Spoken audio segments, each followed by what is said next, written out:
পাশাপাশি আপনারা নির্বাচনের ব্যবস্থা করুন এবং নির্বাচনের মাধ্যমে জনগণ যাকে ভোট দিবে সেই দলের কাছে আপনি ক্ষমতা হস্তান্তর করে আপনারা আপনাদের জায়গায় চলে যান। আমাদের শুধু কথা হলো যে আমাদের যে গরিব দুঃখী মানুষের নির্দেশ আছে তাদের পাশে দাঁড়ানোর জন্য আমরা শুধু তাই দিয়ে আমরা আনন্দ ভোগ করি। মধ্য মঞ্চে আছে বাংলাদেশ মেডিকেলের সামনে, মাইলস্টোনের সামনে, ওইখানে গিয়ে ইফতার গ্রহণ করতে পারবেন। তারপরে আমরা আগামী পরশুদিন আমরা দরিদ্রদের মাঝে কাপড় বিতরণ করবো ইনশাল্লাহ। তো যাই হোক, আমাদের দেশনেত্রী বেগম খালেদা জিয়া চিকিৎসার জন্য দেশের বাইরে রয়েছেন এবং বিএনপির ভারপ্রাপ্ত চেয়ারম্যান উনিও আপনারা জানেন এই খুনি হাসিনার অত্যাচার নির্যাতনের মামলায় হয়ে অসুস্থ থাকা অবস্থায় দেশের বাইরে রয়েছেন। খালেদা জিয়া এবং তারেক রহমানের জন্য আপনারা দোয়া করবেন যাতে তারা সুস্থ হয়ে বাংলাদেশে এসে বর্তমানে বাংলাদেশের যে কঠিন অবস্থা, এই অবস্থায় বাংলাদেশে 18 কোটি মানুষের পাশে দাঁড়াতে পারেন।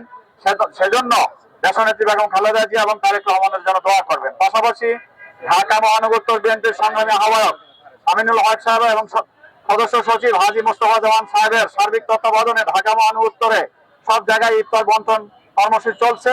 ঠিক বাংলাদেশের সারা বাংলাদেশেই আমাদের বিএনপি এবার ইফতারের কর্মসূচি চালাচ্ছেন।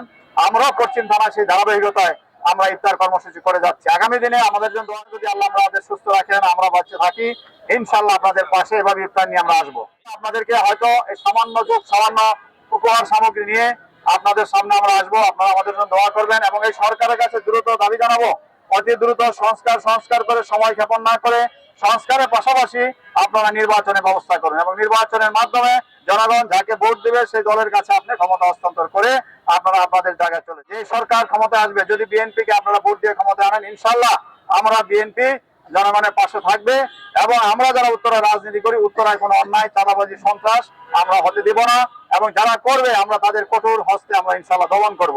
আপনারা পথে প্রান্তরে চলেন, সাধারণ মানুষ, আপনারা যে কোনো জায়গায় অন্যায় চাঁদাবাজি সন্ত্রাস যদি আপনারা দেখেন, আপনারা প্রতিরোধ করবেন। এদেশের নাগরিক আমরা, আপনাদেরও দায়িত্ব রয়েছে। আমি আমার বক্তব্য দীর্ঘায়িত করব না। আপনারা বিএনপির পাশে থাকবেন আশা করি এবং এই দেশের কঠিন সময়ে, এই দুঃসময়ে আপনারা যদি ঐক্যবদ্ধ, আমরা সকলে ঐক্যবদ্ধ থাকি, তাহলে একটি সুন্দর বাংলাদেশ গড়া আমাদের পক্ষে সম্ভব। সবাইকে ধন্যবাদ জানিয়ে আমি আমার বক্তব্য শেষ করছি। খোদা হাফেজ, বাংলাদেশ জিন্দাবাদ। এবং সাংবাদিক ভাইদেরকেও ধন্যবাদ, তারা আমাদের প্রত্যেকটা অনুষ্ঠান সুন্দরভাবে প্রায় 20 থেকে 22 দিন কভার করেছেন। তাদেরকে ধন্যবাদ এবং শুভেচ্ছা জানাচ্ছি। এবং যারা আরো ইয়ং জেনারেশন অনেকে দেখতে পাচ্ছি, তারা এই অনুষ্ঠানগুলায় সেই দুপুর থেকে পরিশ্রম করে সন্ধ্যা পর্যন্ত সকলকে নিয়ে অংশগ্রহণ করে অনুষ্ঠানগুলো সুন্দর করে এবং আপনাদের মাঝে ইফতার তুলে দেন। সবাইকে ধন্যবাদ, শুভেচ্ছা জানিয়ে আমার বক্তব্য শেষ করছি। গরিব দুঃখী মানুষের মাঝে ইফতার সামগ্রী নিয়ে আসছি। আমাদের দেশ নায়ক বিএনপির ভারপ্রাপ্ত চেয়ারম্যান জনাব তারেক রহমানের নির্দেশনায় আমাদের ঢাকা মহানগর উত্তর বিএনপির আহ্বায়ক জননন্দিত জনতা সাবেক ফুটবলার যে মহানগরকে শক্তিশালী করেছে, আপনারা জানেন ইতিমধ্যেই বিএনপি উত্তর মহানগর শক্তিশালী করেছে শুধু আমিনুল হক সাহেবের মাধ্যমে। তার যে ত্যাগ, যে ভূমিকা রাখে, কোন কর্মী কি করে, কোথায় কি করে, সমস্ত তার কাছে খবর আছে। সদস্য সচিব জনাব হাজী মোস্তফা জামান আমাদের এলাকার কৃতি সন্তান, আপনারা জানেন তারও ভূমিকা যথেষ্ট আমাদের এই এলাকার জন্য।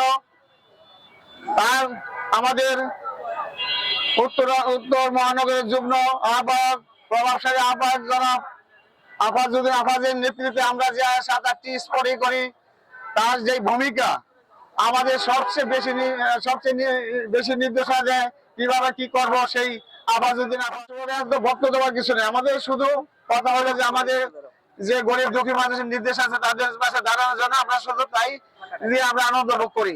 আমাদের সহযোগিতা করে এখানে আলফাজ আছে, জাকির, বাদল হাওলাদার, জসিম, পারভিন, তানভীর, মহিউদ্দিন, রোকন, তানসির, আরো অনেকে আমাকে সহযোগিতা করে। আল্লাহ ভারপ্রাপ্ত চেয়ারম্যান তারেক রহমানকে আপনি সুস্থতা নিয়ামত দান করেন। আল্লাহ দেশকে কবুল করেন, আল্লাহ আমাদের রোজাকে কবুল করেন, আল্লাহ বাংলাদেশ জাতীয়তাবাদী দল সালামুন আলাল মুরসালিন আলহামদুলিল্লাহ রাব্বিল আলামিন।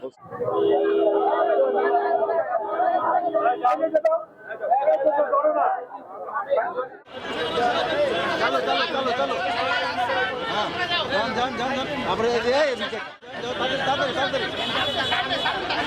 হ্যালো, এই তাড়াতাড়ি তাড়াতাড়ি